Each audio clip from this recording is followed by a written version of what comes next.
everyone, my name is Abby and I'm a product manager here at Pilot, and today I'll walk you through the basics on how to kickstart your first trip. So we're going to ask you to name your trip. We've grayed out the rest of the screen to make it easy for you to know exactly where to start. So add in that trip title, and once you're happy with that, you can go ahead and select Add Dates. From here, you'll be able to add a date range to your trip. So scroll through the calendar and select your beginning and your end date for your trip. Once you have that date range selected, you can click on the Done button.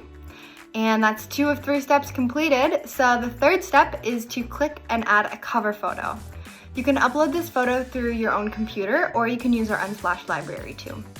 Because in this case we're going to London, I'll scroll through these photos to then find something that I really like. I love this one, so we're gonna select it. And that is your 3 steps completed. So I will see you in the next tutorial for how to actually kickstart your itinerary building.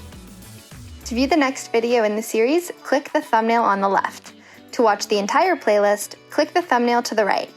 If you need any help or have any feedback, please send us a message. Thank you so much for planning with Pilot.